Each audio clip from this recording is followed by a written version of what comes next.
السلام علیکم ورحمۃ اللہ وبرکاتہ۔ الحمد للہ وکفی وسلام علی عباده الذین اصطفی، اما بعد، اعوذ باللہ من الشیطان الرجیم، بسم اللہ الرحمن الرحیم، فإن مع العسر یسرا ان مع العسر یسرا۔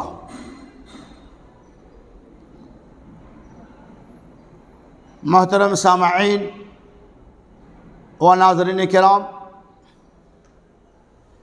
جیسا کہ آپ اس بات کو اچھی طرح جانتے ہیں، 15 اگست 1947 کو ہمارا ملک آزاد ہوا۔ آج کا دن ہمارے لیے، آپ کے لیے، تمام ہندوستانیوں کے لیے خوشی و مسرت کا دن ہے۔ آج کے دن میں ہر طرف گلی کوچوں میں خوشیاں منائی جاتی ہیں۔ ہر طرف بھارت کے ترنگے لے کر لوگ اپنی آزادی کا جشن مناتے ہیں، اور لوگ اس گیت کو گاتے ہیں، سارے جہاں سے اچھا ہندوستان ہمارا۔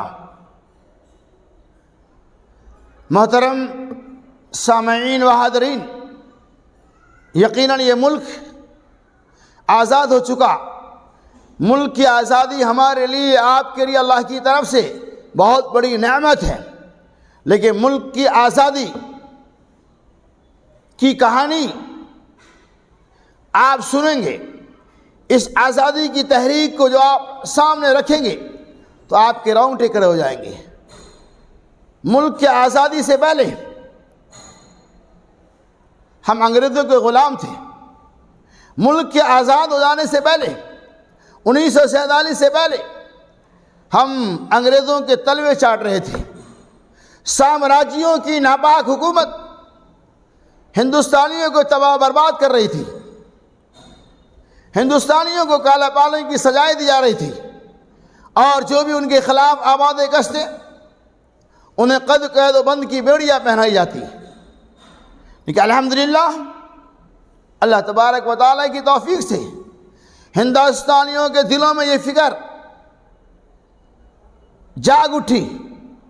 ہندوستانی اس بات کے لیے تیار ہو گئے کہ ملک ہمارا، ہمیں ملنا چاہیے، اور تمام ہندوستانیوں نے مل کر ہندوستان کی ملک کی آزادی کی تحریک چلائی۔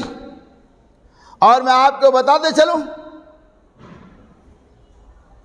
کہ ملک کی آزادی میں تمام لوگ برابر کے شامل ہیں، ہندو، مسلم، سکھ، عیسائی، تمام لوگوں نے مل کر ملک کی آزادی میں حصہ لیے۔ اور آپ کو میں یہ بات بتاتے چلوں، ملک کی آزادی کی تحریک سب سے پہلے مسلمانوں نے کی۔ شاہ محدث ولی اللہ دہلوی رحمۃ اللہ علیہ، شاہ اسماعیل شہید رحمۃ اللہ علیہ، دیش کی آزادی کی تحریکیں چلائی۔ لیکن بڑے افسوس کی بات ہے کہ دیش کو آزادی مل گئی، لیکن آج ہمیں آزادی نہیں ملی۔ اس دیش کے آزاد کرنے میں مسلمانوں نے تن من دھن کی بازیاں لگا دی۔ آپ کو یہ ماننا پڑے گا، اور انصاف کا تقاضا یہی ہے، اگر ملک کی آزادی میں مسلمان حصہ نہیں لیے ہوتے تو شاید یہ ملک آزاد نہیں ہوتا۔ اس ملک کی آزادی کے خاطر لاکھوں علماء کرام شہید کر دیے گئے، لیکن اس ملک کو آزاد کر کے رہا۔ آپ نے سنا ہوگا کہ مولانا ابوالکلام آزاد، جنہوں نے ہندوستان کی تحریک میں برابر کا حصہ لیا، ہندوستان کو آزاد کرانے میں پیش رہے، جس کی وجہ سے انگریزوں نے آپ کو قید بند کی بیڑیاں پہنا دی۔ البلاغ نامی ایک پرچہ جو آپ شائع کیے تھے، اس کے اوپر بینڈ لگا دیا۔ اس قید خانے کے اندر سے بھی آپ نے الہلال نامی پرچہ جاری کر کے ہندوستان کی آزادی کی تحریک چلائی، اور الحمدللہ ہندوستان آزاد ہو گیا۔ ہم انگریزوں کے شکنجے سے محفوظ اور مامون ہو گئے۔ انگریزی کی غلامی سے اللہ نے ہمیں نجات دیا، اور قرآن کا فیصلہ ہے فَإِنَّ مَعَ الْعُسْرِ يُسْرًا إِنَّ مَعَ الْعُسْرِ يُسْرًا، بے شک ہر سختی کے بعد آسانی ہے۔ اس اصول کے مطابق ہمارے ساتھ جو تنگحالیاں تھیں، ہم جس سختی اور پریشانی کے شکار تھے، اللہ تعالیٰ نے اس سے ہمیں بچا لیا۔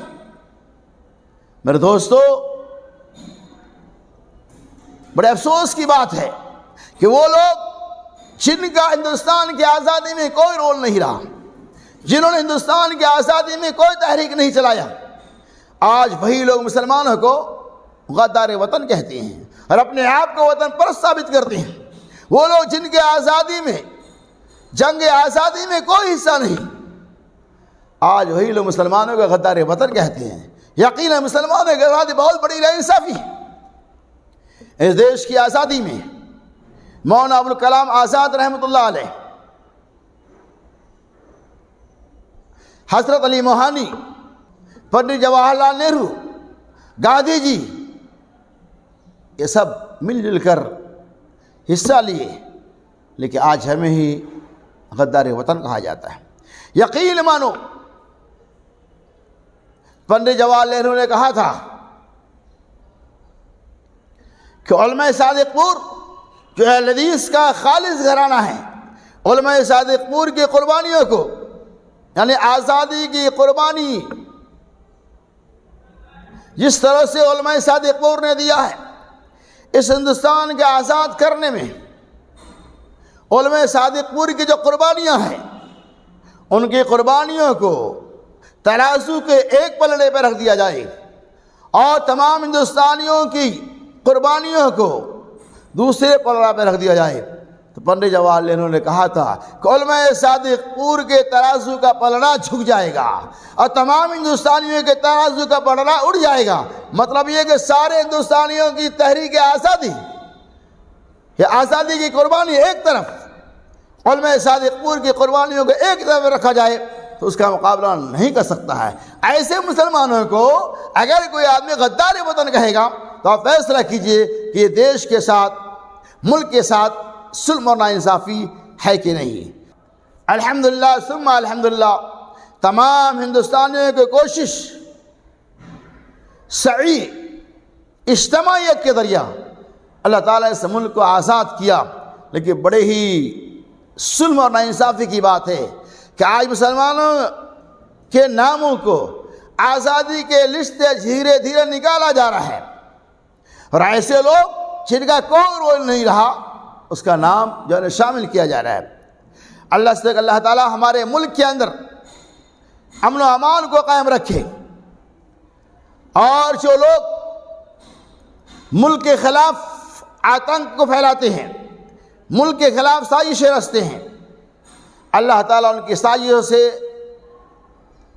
ملک کو محفوظ اور مامون رکھے، اس ہندوستان کو ہمیشہ ہرا بھرا رکھے۔